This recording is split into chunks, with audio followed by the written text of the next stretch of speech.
Hello leaders, how are you all? कैसे हैं आप सब? बहुत दिनों के बाद आज हम लाइव पे एक दूसरे से मिलने वाले हैं।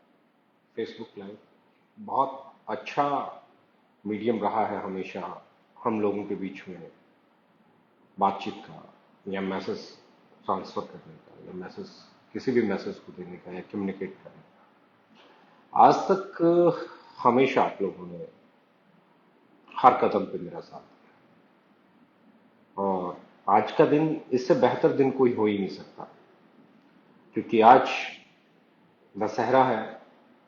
आप सबको इस पावन पर्व की बहुत बहुत बधाई। हैप्पी दशहरा। दशहरा बुराई पे अच्छाई की जीत का पर्व है। अधर्म पे धर्म की जीत का पर्व है।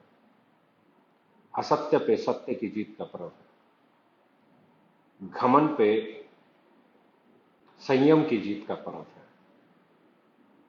और मैं हमेशा कहता हूं कि इससे बेहतरीन कोई पर्व, इससे बेहतरीन कोई दिन हो नहीं सकता है किसी भी अच्छी चीज की शुरुआत करें।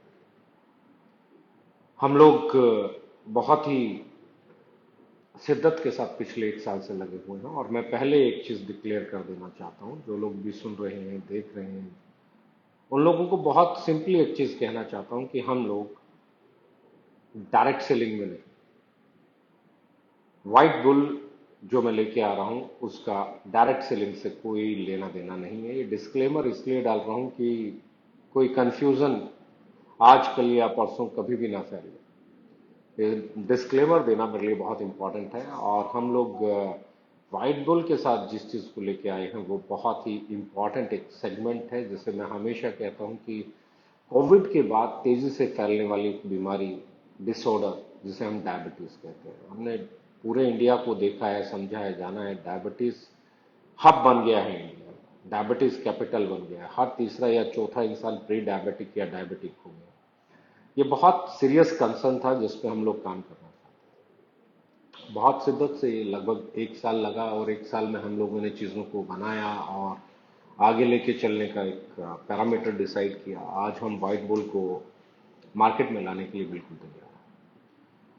लेकिन आज मैं आप लोगों से जो लाइव आके बात करना चाह रहा हूं, इसमें व्हाइट बुल की प्रमोशन या ऐसा कुछ नहीं है ना। मैं ये कहना चाहता हूं क्योंकि वो बिल्कुल अलग सेगमेंट है और अलग तरीके से काम करेगा, तो उसका बस आप लोगों से एक ही चीज चाहिए, वो है दुआ में याद रखना। आप लोगों से एक ही चीज चाहिए कि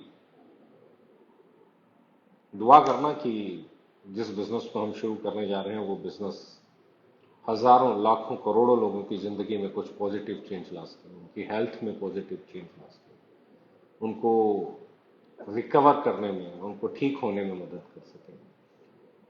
कुछ लोगों को आपकी ये दुआएं बहुत काम आ सकती। क्योंकि मैं हमेशा कहता हूं, बिजनेस कोई भी करो, वो बिजनेस कभी भी असफल नहीं हो सकता जिसमें कोई सॉल्यूशन। अगर आपके पास प्रॉब्लम है तो आप एक कस्टमर हैं, और आपके पास सॉल्यूशन है तो आप एक सेल्समैन हैं। सेल्समैन कह लीजिए, लीडर कह लीजिए, डायरेक्ट सेलर कह लीजिए, बिजनेसमैन कह लीजिए।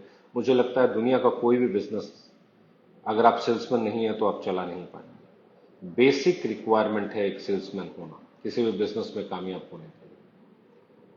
और मैं फिर वही कहता हूं कि अगर आपके पास प्रॉब्लम्स की भरमार है तो आप बहुत सारे लोगों के कस्टमर बनने वाले हैं। और आपके पास सॉल्यूशंस की भरमार है तो बहुत सारे लोग आपके कस्टमर बनने वाले हैं। यही सेम जो मैं व्हाइट बुल के लिए बात कर रहा हूं, यही सेम मैं आपके लिए डायरेक्ट सेलिंग में बात करना चाहता हूं। डायरेक्ट सेलिंग में भी आपके पास अगर सॉल्यूशन है तो आप लीडर हैं, तो आप सेल्समैन हैं, तो आप अचीवर हैं, तो आप इन्फ्लुएंसर हैं, तो आप इंस्पिरेशन हैं, तो आप मोटिवेशन है लोगों के लिए। लेकिन अगर डायरेक्ट सेलिंग में आपके पास प्रॉब्लम्स की भरमार है, मेरी तो अपलाइन ऐसा करती है, मेरी तो कंपनी ऐसा करती है, मेरी तो पैरेलल ऐसा करती है, मेरी डाउनलाइन नहीं समझती है, मेरा प्रोडक्ट टाइम पे नहीं आता है, मेरा प्रोडक्ट अच्छा नहीं है, मेरा पैकेजिंग ये है, मेरा उसको ये किया था, ये नहीं किया, उसने ये किया था, वो नहीं किया, वो ट्रेनिंग में नहीं आता है, वो मीटिंग में नहीं आता है, वो बात नहीं सुनता है। अगर आपके पास ये सारी प्रॉब्लम्स है ना, तो आप ये मान के चलिए कि आप किसी न किसी के लिए कस्टमर बन जाएंगे। कोई और आपको प्लान दिखाएगा और अपने साथ आपको ले जाएगा। ये मदारी का खेल है साहब। जिसको करतब दिखाना नहीं आता उसकी इसमें कोई जगह नहीं है। सेल्स कोई भी हो, चाहे ट्रेडिशनल में हो, चाहे ई कॉमर्स पे हो, चाहे डायरेक्ट सेलिंग में हो, यहाँ पे आपको कलाकार बनना पड़ता है, यहाँ पे आपको मदारी बनना पड़ता है, यहाँ पे आपको इंटेलिजेंट आदमी बनना पड़ता है, यहाँ पे आपके पास सॉल्यूशन होना चाहिए। बेसिक रिक्वायरमेंट है। अगर आपके पास सॉल्यूशन नहीं है तो आप सेल्समैन भी नहीं है, और आप सेल्समैन ही नहीं है तो आप लीडर नहीं हो सकते, आप अचीवर नहीं हो सकते। बहुत सिंपल भाषा में अगर मैं बात करूं तो आपको सिर्फ इतनी चीज समझने की जरूरत है कि आप जिस बिजनेस में हैं उस बिजनेस में आपका लीडर बनना, आपका अचीवर बनना, आपका सेल्समैन बनना, ये सब कुछ इस बात पे डिपेंड करता है कि कितने सॉल्यूशन आप आपके पास लोगों की प्रॉब्लम्स के लिए। अनएम्प्लॉयमेंट के लिए आप क्या सॉल्यूशन लेके चलते हैं, हेल्थ केयर में आपके पास क्या क्या सॉल्यूशंस हैं, अपने प्रोडक्ट की आपको कितनी नॉलेज है, कितने क्वेश्चंस लोगों के हैं जिनके आप आंसर कर सकते हो, कितनी बेहतर तैयारी के साथ आप फील्ड में जाते हो, यही बताता है कि आप कितने अच्छे अचीवर या लीडर बनने वाले हैं। बहुत सारे लोगों को मैंने देखा है कि उनके लिए बिजनेस एक ही चीज है कि कैसे भी सेल हो जाए, किसी भी तरीके से सेल हो जाए, और वो सेल जब हो तो पे आउट बड़ा बन जाए। ऐसा नहीं होने वाला, ऐसा कभी नहीं होने वाला, क्योंकि अगर गलती से कैसे भी कोई सेल हो गई तो वो टिक नहीं पाएगी, और वो टिक भी गई एक आध महीने तो लंबे समय तक बिल्कुल नहीं टिक पाएगी। तो इंपॉर्टेंट क्या है, काम करने का तरीका बिल्कुल सही होना चाहिए। मैं आज इस पे बात क्यों कर रहा हूं, क्योंकि मैं चाहता हूं कि मैं एक नई जर्नी की तरफ जा रहा हूं, और उस जर्नी पे जाने से पहले जितना मैं बेटर आपको गाइड कर सकूं, सजेस्ट कर सकूं, मैं जरूर कर लूं, क्योंकि जब आप एक जर्नी पे चल पड़ते हैं तो आपके पास बहुत ज्यादा समय नहीं होता है।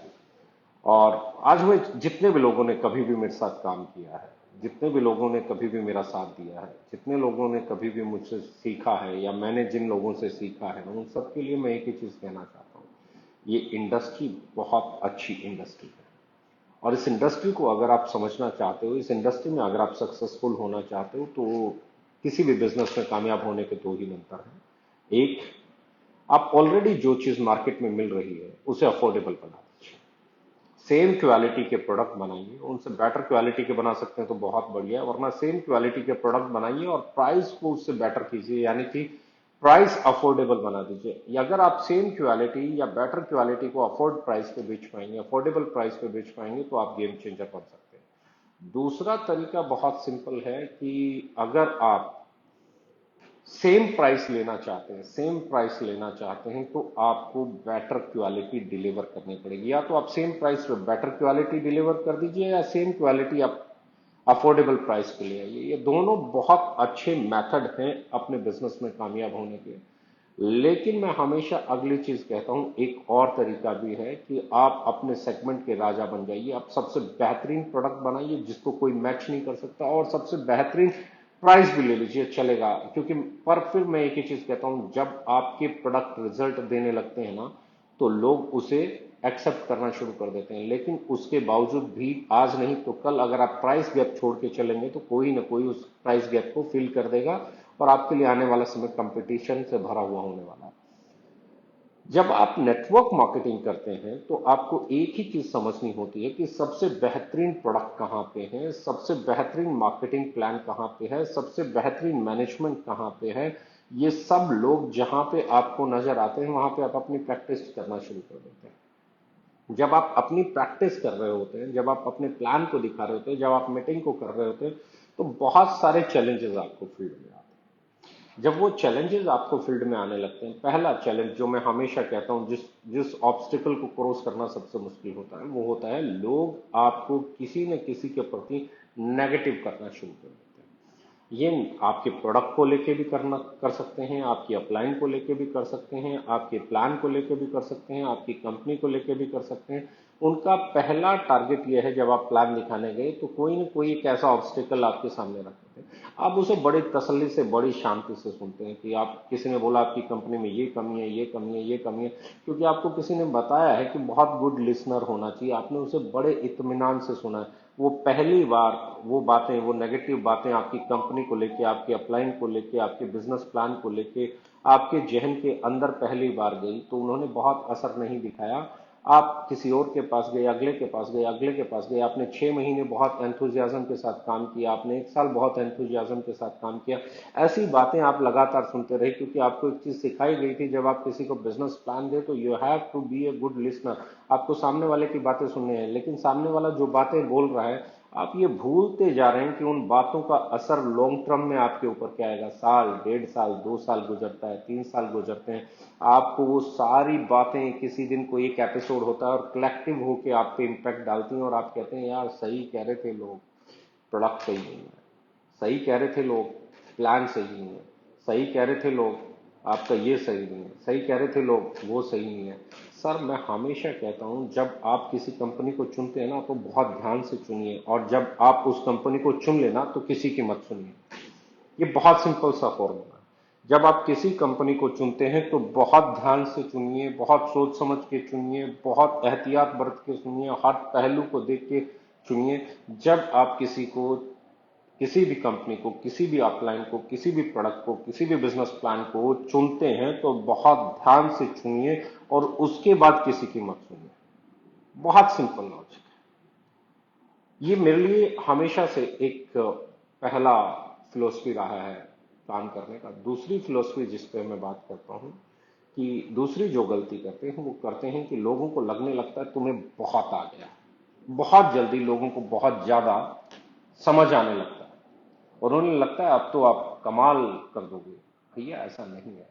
आपको कितना भी समझ में आ जाए, आप कितने ही इंटेलिजेंट क्यों ना हो जाए, आप अपने अपलाइन से अच्छा प्लान क्यों ना दिखाने लग जाए, आप अपने अपलाइन के अपलाइन के अपलाइन के अपलाइन से अच्छा प्लान क्यों ना दिखाने लग जाए, आप अपनी कंपनी के एमडी मैनेजमेंट से अच्छा प्लान क्यों ना दिखाने लग जाए, ये सब कुछ करने के बाद भी आपको एक चीज की रिक्वायरमेंट है, वो है कि आपको ये और सीखने की ललक आप में रहनी चाहिए, और सीखने की भूख आप में रहनी चाहिए, अपने अपलाइन से, अपनी मैनेजमेंट से, मार्केट में जितने भी अच्छे ट्रेनर्स हैं उनसे, बुक से। जब तक आप सीख रहे हो, आपको ये लगता है ना कि मुझे अभी और सीखना है, तब तक आप गलत कदम नहीं उठाते। जिस दिन आपको लगता है ना आपको इससे ज्यादा आ गया, उससे ज्यादा आ गया, ये कुछ नहीं है तुम्हारे आगे, वो कुछ नहीं है तुम्हारे आगे, उस दिन आप गलत कदम उठाना शुरू कर देते हैं, उस दिन आप गलत फैसले लेना शुरू कर देते हैं, उस दिन आप में ईगो आ जाती है, और वो ईगो आपके बिजनेस, आपके रिलेशंस, आपकी बहुत सारी चीजों को किल करना शुरू कर देती है। हमेशा दूसरे स्टेप को याद रखना कि दोस्त कितना भी आ जाए उसके बाद भी हम्बल रहना है, और सीखना है, और सीखना है, क्योंकि सीखने की कोई लिमिट नहीं होती। आप कुछ भी सीख सकते हो, आप वो सब चीजें जो आपने कभी नहीं पढ़ी सीख सकते हो, आप वो चीजें कभी, मैं अगर अपनी बात करूं तो मैं कभी भी बहुत ज्यादा साइंस की बुक्स नहीं पढ़ता था, मैं बहुत ज्यादा मॉलिक्यूल्स, इंग्रेडिएंट्स की बुक्स नहीं पढ़ता था। हाँ ठीक है, मुझे थोड़ा सा एक ओवरव्यू उसका पता था, लेकिन पिछले 1 साल में मैंने बहुत पढ़ा है, और मेरा मतलब हेल्थ को लेके कॉन्सेप्ट मतलब फंडामेंटली चेंज हो गया। तो ये क्या है, मुझे लगता है कि जो मुझे पहले आता था वो कुछ नहीं था, अब मुझे लग रहा है कि मुझे कुछ कुछ समझ में आने लगा है, तो मैं अगले लेवल पे बुक्स को ढूंढ रहा हूँ कि कौन सी बुक्स पढ़ी जाए, किससे मिला जाए, कैसे बातें की जाए। और उसी सिलसिले में हम एक और चीज शुरू करने जा रहे हैं, द ट्रिक्स पॉडकास्ट, जिसमें लोग आएंगे, उनके साथ व्यूज शेयर होंगे। क्योंकि मेरे लिए पॉडकास्ट है ना एक कॉमर्स नहीं है, मेरे लिए पॉडकास्ट है ना एक मेथड नहीं है, मेरे लिए पॉडकास्ट है अच्छे लोगों से मिलना, उनके साथ अपने थॉट्स को शेयर करना, उनके थॉट्स को समझना, अपने आप को और ज्यादा प्रिपेयर्ड करना, अपने ज्यादा आपको और ज्यादा बेहतर बनाना, नए नए और बेहतर लोगों से बहुत कुछ सीखते रहना। यही दूसरा पड़ाव है जिसपे अगर आप लोग थोड़ा सा भी फोकस करके चले तो डायरेक्ट सेलिंग में बेताज बादशाह बनना कोई बड़ी कहानी नहीं है, क्योंकि डायरेक्ट सेलिंग ऑलरेडी एक शॉर्टकट है।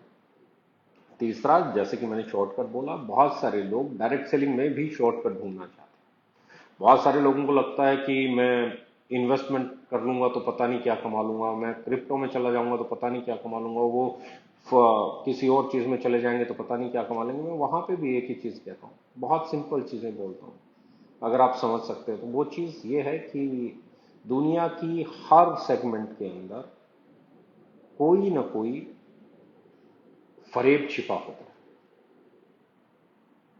और ये फरेब है ना आपको ऑलमोस्ट हर जगह मिलेगा, मतलब हर एक सेक्टर में। अगर आप सोशल मीडिया देखोगे तो गंदगी फैला के व्यूज लेने वाले लोग मिल जाएंगे। डायरेक्ट सेलिंग देखोगे तो गलत प्लान, गलत प्रोडक्ट, 2%, 4%, 10% के रिटर्न देने वाले, पैसे डबल करने वाले लोग मिल जाएंगे। आप माइनिंग में जाओगे तो आपको इलीगल माइनिंग करने वाले लोग मिल जाएंगे। आप धर्म में जाओगे तो धर्म के नाम पे लूटपाट करने वाले लोग मिल जाएंगे, गलत तरीके से धर्म का प्रचार करने वाले लोग मिल जाएंगे। जहां अच्छे मिलेंगे वहां बुरे मिलेंगे। आपको यह तय करना है कि आप अच्छे में हो या आप बुरे में हो, आप सही के साथ हो या आप गलत के साथ हो। दशहरे से अच्छा कोई दिन नहीं हो सकता है समझने का, ताकत कहीं पे भी हो सकता है। मैं हमेशा कहता हूं सोने की लंका किसी की भी हो सकती है, पर इसका यह मतलब नहीं कि आप सोने की लंका जिसकी है उसकी तरफ से लड़ो। क्रिप्टो के लिए काम करना, इन्वेस्टमेंट प्लान्स के लिए काम करना, ये लगभग वैसा ही है, मतलब फॉर मी, क्योंकि आज मैं बहुत ओपनली इस पे बात कर सकता हूं, मैं इस इंडस्ट्री का है आज की डेट में हिस्सा नहीं हूं, तो मुझे हमेशा ये लगता है कि ये वैसा ही है कि किसी ने सोने की लंका दिखाई, आपको अट्रैक्ट किया और बोला मेरी तरफ से लड़ोगे। अगर आप उसकी तरफ से लड़ोगे तो श्री राम क्या करेगा, हनुमान क्या करेगा, सुग्रीव क्या करेगा? वही करेगा जो पहले किया। और फिर आप तकलीफ में आओगे, अरे मेरे साथ तो ये हो गया। अरे भाई, तुम सोने की लंका देख के गए ही क्यों उधर से युद्ध लड़ने? आप अपने ईमान पे रहो ना, आप अपनी ईमानदारी पे रहो ना, आप अपनी सच पे रहो ना। ये इंडस्ट्री बहुत अच्छी है, इस इंडस्ट्री में काम करने वाले लोग बहुत अच्छे हैं। मैं अगर ऑनेस्टली बोलूं तो मैंने, जब मैं काम कर रहा था मैं तब भी बोलता था कि कुछ अच्छी कंपनीज हैं, कुछ 8-10 इंडियन अच्छी कंपनीज हैं, कुछ 8-10 एमएनसीज ऐसी हैं जिनकी वजह से ये इंडस्ट्री पिछले 25-26 सालों से लगातार सरवाइव कर रही है और ग्रो कर रही है। ऐसी कंपनीज की रिस्पेक्ट होनी चाहिए, लेकिन इट डजंट मीन कि मैं ये कह दूं कि आप उनकी रिस्पेक्ट करो और आप उनके आगे से हट जाओ, आप मैदान खाली छोड़ दो, आप उनसे कंपटीशन मत करो। अच्छे लोगों से कंपटीशन करने का हमेशा फायदा होता है। जब आप अच्छी कंपनीज, अच्छी मैनेजमेंट, अच्छे लोगों से कंपटीशन करते हैं, आपकी कंपनी अच्छी होती है, आपका गेम अच्छा होता है, आपकी प्रैक्टिसेस अच्छी होती हैं, आप बेहतर कर पाते हैं, वो बहुत अच्छा है। लेकिन आपको एक चीज समझनी होगी कि ये इंडस्ट्री सिर्फ अच्छे लोगों के लिए, ये इंडस्ट्री बेहतर लोगों के लिए है, ये इंडस्ट्री आपके लिए है, ये इंडस्ट्री आपकी आने वाली जनरेशन्स के लिए है, ये इंडस्ट्री आपके बच्चों के लिए है। इसे अच्छा बनाना भी आपकी जिम्मेदारी है, इसे बेहतर बनाना भी आपकी जिम्मेदारी है। इस इंडस्ट्री को बेटर बनाओ। इस इंडस्ट्री, हो सकता है किसी को उसमें मजा आता हो वो करता रहे, किसी को गलत काम करने में मजा आता है वो करता रहे, हो सकता है उनको वो काम सही लगता हो वो करते रहे। इससे कोई फर्क नहीं पड़ता है। फर्क पड़ता है आप क्या करते हैं, आपकी लाइफ में आपके काम करने का इंपैक्ट आता है, आप किस तरह का काम करते हैं उसका इंपैक्ट आता है, आप कैसे काम करते हैं उसका इंपैक्ट आता है। आपको एक चीज समझनी होगी कि आपका प्रोडक्ट आपकी बैकबोन, क्योंकि मैं हमेशा से कहता हूं जब आपका प्रोडक्ट दिखेगा ना, बहुत सारे लोग, मैं फिर बोल रहा हूं, बहुत सारे लोग कंपनी को कैसे सिलेक्ट करते हैं, सबसे पहले कंपनी की प्रोफाइल देखेंगे, प्रोफाइल के बाद फिर कंपनी का प्रमोटर देखेंगे, प्रमोटर के बाद कंपनी का बिजनेस प्लान देखेंगे, फिर जाके प्रोडक्ट देखेंगे। प्रोफाइल कमाल की है, मजा आ गया, हिंदुस्तान यूनिलीवर जैसी है, मजा आ गया। फिर क्या, प्रमोटर भी बहुत अच्छे हैं, बड़े बड़े कॉर्पोरेट से आए हुए हैं, तो क्या हो गया, प्लान भी अच्छा नहीं है, बहुत अच्छा नहीं है, प्रोडक्ट बिकने लायक नहीं है, महंगा है, क्वालिटी अच्छी नहीं है, पैकेजिंग अच्छी नहीं है। आपको क्या लगता है ये कंपनी बहुत बड़ा काम कर पाएगी?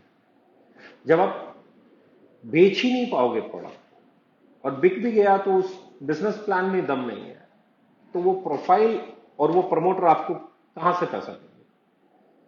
मैं हमेशा कहता हूं अगर ये कॉन्सेप्ट चलता तो कभी कोई स्टार्टअप नहीं होता, कभी कोई स्टार्टअप बड़ा नहीं होता, कभी कोई कंपनी बड़ी नहीं होती, कभी हम बड़े नहीं होते, कभी कोई और बड़ा नहीं होता, कभी आज जो बड़ी बड़ी कंपनियां नजर आती हैं वो कंपनियां बड़ी नहीं होती, कल जो खुलने वाली कंपनियां जो बड़ी बनेंगी वो बड़ी नहीं होती।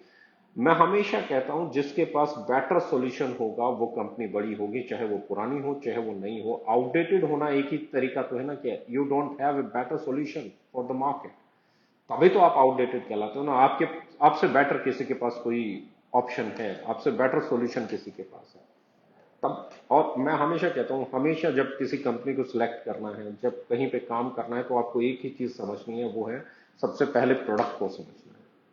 क्योंकि प्रोडक्ट को ही बेचना है आपको। सबसे पहले आपको प्रोडक्ट को बेचना है, तो आपको प्रोडक्ट को समझना है। क्या प्रोडक्ट सही है, क्या प्रोडक्ट की नीड है, क्या प्रोडक्ट मार्केट में चल जाएगा, क्या प्रोडक्ट की प्राइस सही है, क्या उसकी पैकेजिंग सही है, क्वालिटी सही है, क्या वो बार बार बिक सकता है। अगर हाँ, वो सही प्रोडक्ट आपको समझ में आ गया, कमाल का प्रोडक्ट है, इसको बार बार बेचा जा सकता है, लगातार बेचा जा सकता है, जो इसको यूज करेगा वो इसका फैन हो जाएगा, क्वालिटी बहुत बढ़िया, प्राइस बहुत बढ़िया, रिजल्ट बहुत बढ़िया। अब आपको क्या करना है? अब आपको सिर्फ दूसरी चीज देखनी है, क्या इस कंपनी का बिजनेस प्लान अच्छा है।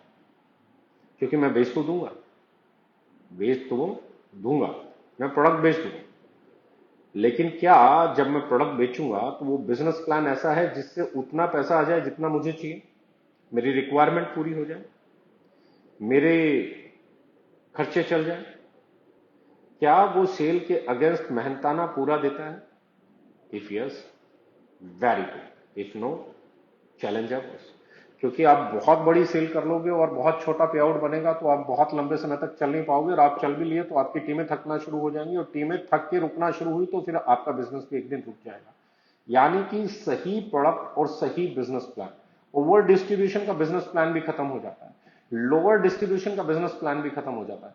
मैं हमेशा कहता हूं 35 to 42%, 35 से 42 43%, मैक्सिमम साइज अगर कोई होगा तो 45%, जिस प्रोडक्ट पे टैक्सेशन कम हो। अगर डीपी का कोई कंपनी 34 35 36 38 39 40 41 42 मैक्सिमम 45 तक बांट रही है तो वो बांटने के पोजीशन में हो सकती है। और कोई कंपनी 50 55% 60 65% बांटने की बात कर रही है तो ये मुझे नहीं लगता वायबल या अफोर्डेबल हो सकता है किसी भी कंपनी के लिए, या मुझे नहीं लगता ये किसी भी कंपनी के लिए लॉन्ग टर्म में सपोर्टिव हो सकता है। तो वायबल क्या है, सही क्या है, सही डिस्ट्रीब्यूशन। सही डिस्ट्रीब्यूशन मुझे लगता है 33 34 to 45 is the maximum time. पर सबसे अच्छी कंपनीज, जो स्टेबल कंपनीज आपको नजर आएंगी, वो आपको 34 to 40 के बीच की ब्रैकेट की कंपनीज ही आपको सबसे ज्यादा स्टेबल और बेटर पोजीशन में कंपनीज नजर आएंगी। ये बीवी का नहीं है, ये मैं डीपी की बात कर रहा हूं, ये कैलकुलेट करना आपको सीखना पड़ेगा। तो जब आपका प्लान सही है, आपका प्रोडक्ट सही है, तो अब आपको तीसरी चीज देखनी है कि मैं प्रोडक्ट बेच दूंगा, प्लान से सॉफ्टवेयर में पैसा बन जाएगा, मेरा कमीशन बन जाएगा, तो क्या प्रमोटर्स की इंटेंशन है वो मुझे टाइम पे चेक साइन करके पे आउट देते हैं हर महीने 2 तारीख, 5 तारीख, 10 तारीख, 12 तारीख, जो भी तारीख आपकी पे आउट डेट है, क्या वो इतनी अच्छी इंटेंशन रखते हैं कि वो उस डेट में आपका पे आउट दे दें? अगर वो कंपनी उस डेट में आपके टाइमली पे आउट देती है तो ये बहुत अच्छी कंपनी है, ऐसे प्रमोटर के साथ काम करना चाहिए। क्योंकि जिस प्रमोटर को ये पता है ना, पसीना सूखने से पहले मेहनताना मिलना चाहिए, वो डायरेक्ट सेलिंग में मसीहा है। ऐसे बहुत कम डायरेक्टर्स इस इंडस्ट्री में होते हैं, ऐसे लोगों के साथ काम करना चाहिए। अब अगला स्टेप आता है, भाई प्रमोटर तो दे सकता है, तो क्या कंपनी की प्रोफाइल ऐसी है जो टाइमली एक्सपेंड भी कर सकती है, प्रोडक्शन भी बढ़ा सकती है, सर्विसेज भी बेटर कर सकती है? अब प्रोफाइल देखना है, क्योंकि अब प्रोफाइल का बहुत बड़ा काम है। प्रमोटर बहुत अच्छा है, प्रोफाइल किस तरह की बनाई है, कंपनी का स्ट्रक्चरिंग। प्रोफाइल का मतलब ये नहीं कि बहुत पुरानी चलती हुई कंपनी हो, बड़ी कंपनी हो, बड़ा इंफ्रास्ट्रक्चर हो। प्रोफाइल का मतलब है एक ऐसी कंपनी जो ऐसा माइंडसेट रखती हो, ऐसे उसके अंदर प्रमोटर्स हो, ऐसा इंफ्रास्ट्रक्चर वो पहले दिन से बना के चल रही हो, जहां पे कल बढ़ती हुई सेल को सर्व किया जा सकता हो, लोगों को अच्छा एजुकेट किया जा सकता हो, अच्छी ट्रेनिंग दी जा सकती हो, अच्छी लिटरेचर दिए जा सकते हो, अच्छी चीजें की जा सकती हो। ये सारी चीजें अगर कोई कंपनी टाइमली करती है तो वो एक बेटर कंपनी बन जाती है। मैं हमेशा कहता हूं, प्रोफाइल टू प्रोडक्ट पे मत आइए, प्रोडक्ट टू प्रोफाइल पे जाइए, और फिर जो समझ में आता है उसे कीजिए। वो चाहे पुरानी कंपनी हो, नई कंपनी हो, कल बनने वाली कंपनी हो, आज खुलने वाली कंपनी हो, या बहुत पुरानी कंपनी हो, और इससे कोई फर्क नहीं पड़ता है। क्योंकि मैं हमेशा कहता हूं, हर किसी के नसीब में उसका अपना एक हिस्सा लिखा हुआ है। जो जितनी मेहनत करेगा वो अपना हिस्सा ले जाएगा। एक ही कंपनी में पूरा हिंदुस्तान कभी नहीं जुड़ सकता, ना कल जुड़ा, ना आज जुड़ेगा, ना आने वाले कल में जुड़ेगा। एक सबसे बड़ा चैलेंज जो मैं आप लोगों के साथ डिस्कस करने वाला हूं, ये बहुत बड़ा चैलेंज है डायरेक्ट सेलिंग का। हर 20 साल में हम ये बताते हैं डायरेक्ट सेलिंग के अंदर कि एक जीरो बढ़ जाती है। हर 20 साल के बाद आपकी रिक्वायरमेंट जो है इनकम की, उसमें एक जीरो बढ़ जाती है। आप में से बहुत सारे लोगों ने सुना होगा। अगर सुना है तो एक बार थम्स अप या कमेंट करके मुझे बताइए, ताकि हम इस पे और थोड़ा सा डिटेल में बात कर सकें।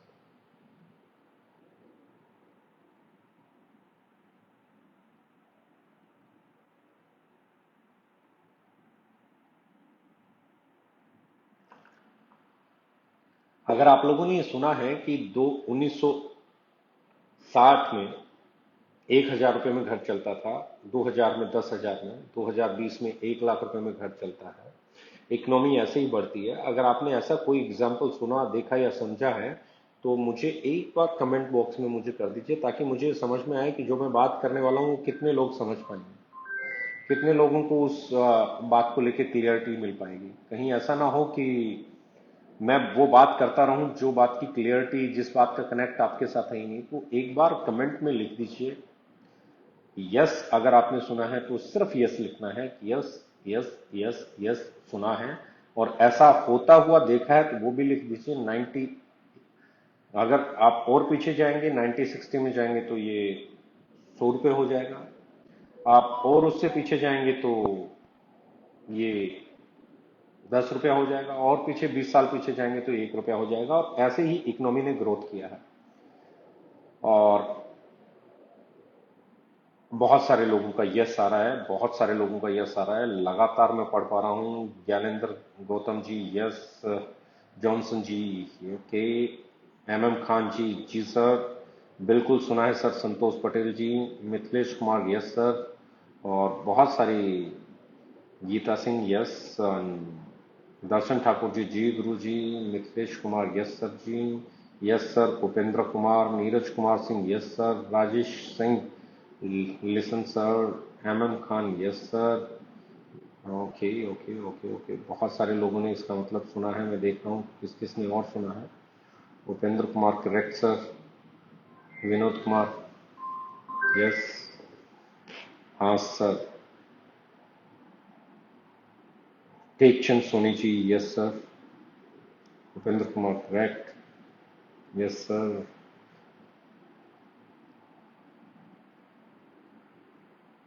बहुत सारे यस सर आ रहे हैं। Prem Gautam ji yes sir. नवदीप मलिक जी थाम, Anil Sharma ji yes sir. Tekchand Soni yes, Vinod Kumar Yadav yes. अब बहुत सारे लोगों ने सुना है तो इस पे हम थोड़ी सी डिस्कस कर ही लेते हैं।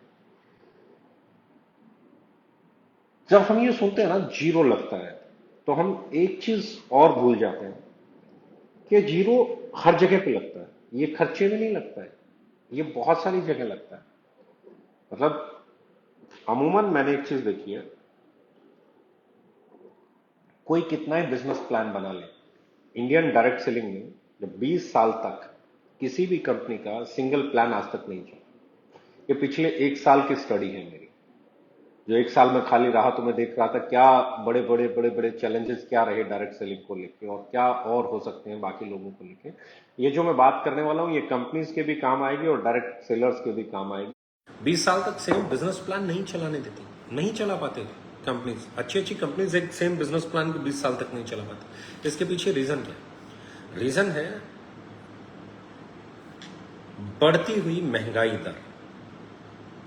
सहज सहज सहज सहज इंसान की रिक्वायरमेंट बढ़ती जा रही है। जिसका घर 10,000 में चल रहा था, आज 70-80 हजार में 1 लाख रुपए में चल रहा है।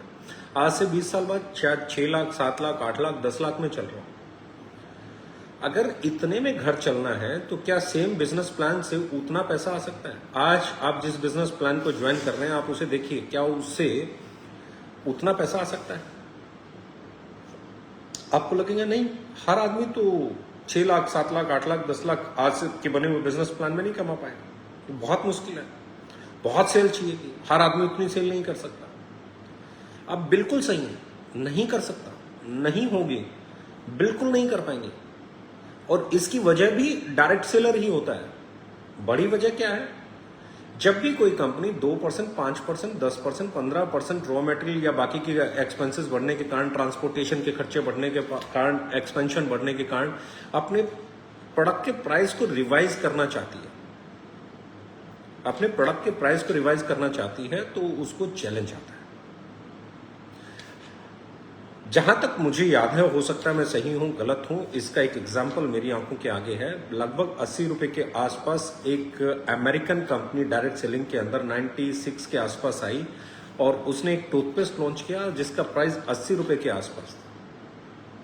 उन दिनों 18 रुपए 20 रुपए के आसपास कॉलगेट और पेप्सोडेंट के टूथपेस्ट आते थे। कॉलगेट के टूथपेस्ट 18-20 रुपए के आसपास, 22 रुपए के आसपास आते थे। वो 18 रुपए का टूथपेस्ट आज 54 रुपए हो गया, हो सकता है 55 भी हो गया, हो सकता है वो कंपनी तब ओवर प्राइस लेके आई हो, लेकिन डिस्ट्रीब्यूशन तो उसी 80 रुपए पे बना था। वसिया वाला आज 125 रुपए का हुआ। जहां ट्रेडिशनल मार्केट का प्रोडक्ट का प्राइस 3 गुना बढ़ गया, वहां उसका प्राइस 2 गुना भी नहीं हो पाया, और वो 2 गुना नहीं हो पाया तो उसका असर लोगों के पे आउट में दिखेगा। क्यों दिखता है?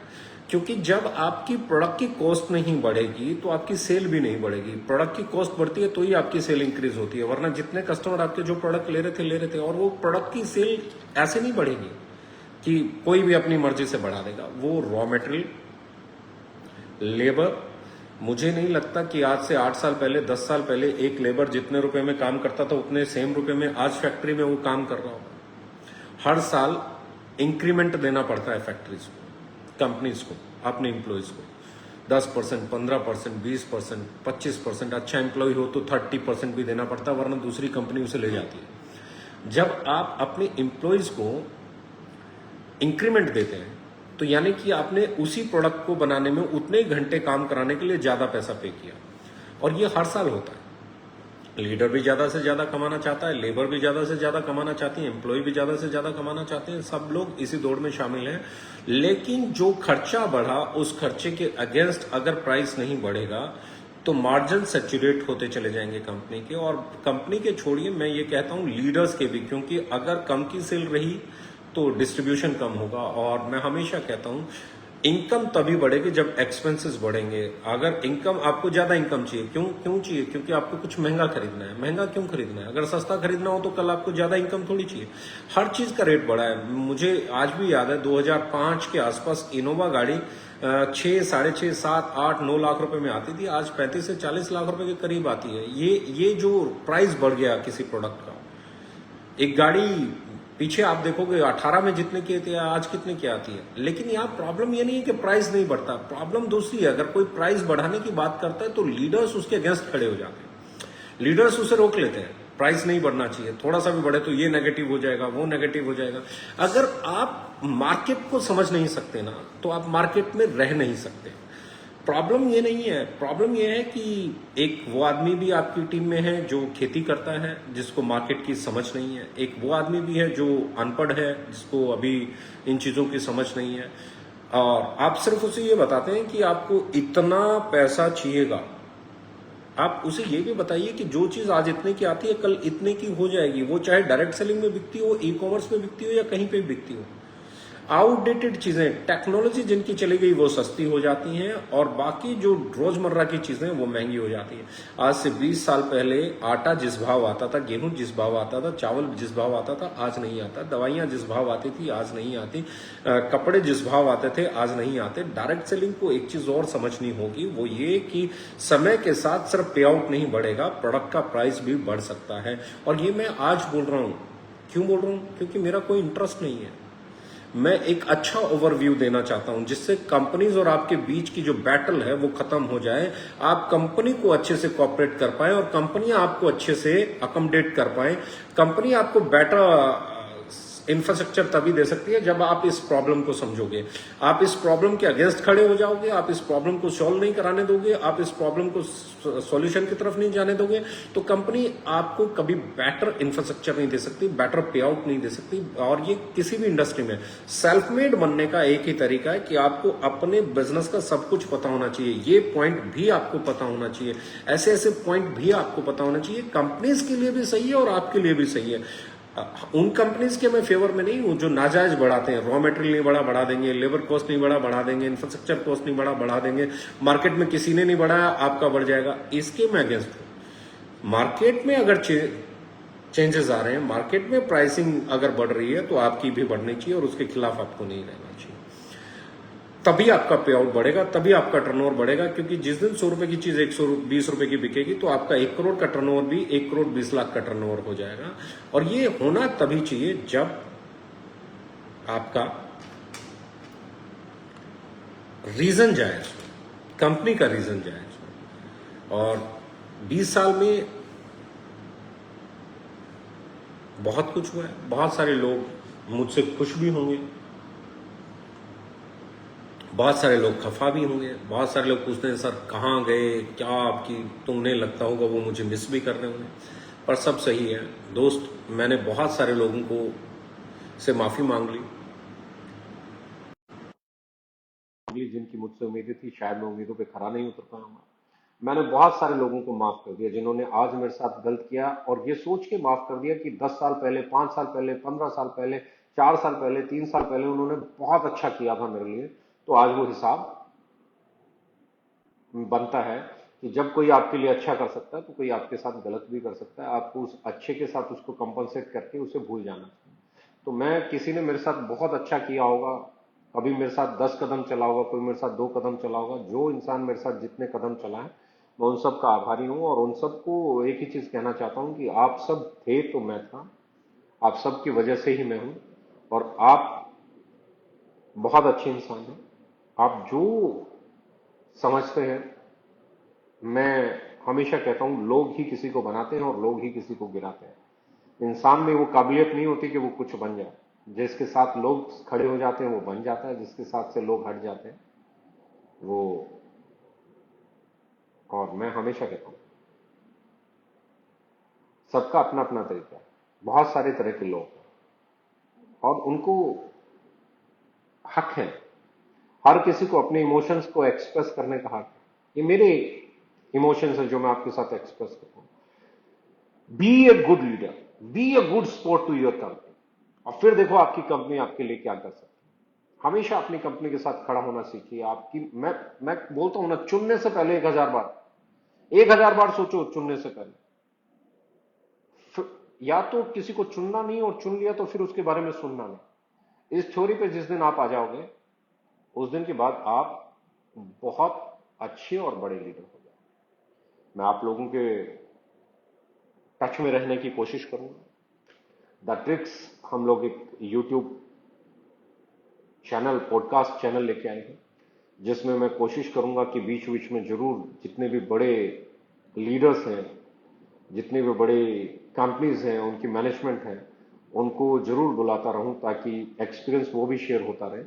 मोस्ट ऑफ द टाइम ये ट्रेडिशनल होने वाला है, पर मेरी कोशिश रहेगी कि जिस इंडस्ट्री ने मुझे आज मैं जहां हूं वहां तक पहुंचाने में मदद की है, वो इंडस्ट्री अपने पीक पे पहुंचे, वो इंडस्ट्री अपने एक बड़े मुकाम तक पहुंचे।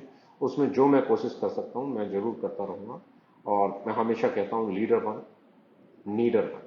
नीडर भी बनो और लीडर भी बनो। नीडर वो बनेगा जो किसी की सुनेगा नहीं, लीडर वो बनेगा जो अपनी टीम को हमेशा साथ लेके चलेगा और अपनी टीम का भला करेगा, अपनी कंपनी को सपोर्ट करेगा। बी ए गुड सपोर्ट, अपनी टीम के लिए भी, अपनी कंपनी के लिए भी, अपने प्लान के लिए भी, अपने प्रोडक्ट के लिए भी। Don't listen anything bad about your company, your downline, your upline, your products, क्योंकि यही वो 4 चीजें हैं जो आपको सक्सेसफुल बनाती हैं। आपकी कंपनी, आपका प्रोडक्ट, आपकी अपलाइन, आपकी डाउनलाइन, आपका प्लान। 5वीं चीज, ये 5 चीजें ही आपकी लाइफ में कुछ पॉजिटिव कर सकती हैं। आपकी अपलाइन, आपकी डाउनलाइन, आपका प्रोडक्ट, आपकी कंपनी, आपका बिजनेस प्लान। इन 5 चीजों के बारे में कभी भी गलत मत सुनो। हमेशा पॉजिटिव फ्रेम के साथ काम करो, and sky is the limit. You can do anything, any one can do anything. मैं हमेशा कहता हूं, कोई छोटा कोई बड़ा नहीं होता। और डायरेक्ट सेलिंग में एक ही चीज इंपॉर्टेंट है, आप कितनी शिद्दत से, कितने भरोसे के साथ, कितने ट्रस्ट के साथ काम करते हैं। आप जितनी शिद्दत, जितने भरोसे, जितने ट्रस्ट के साथ काम करेंगे, उतना ही आप आगे। Wish you all the best.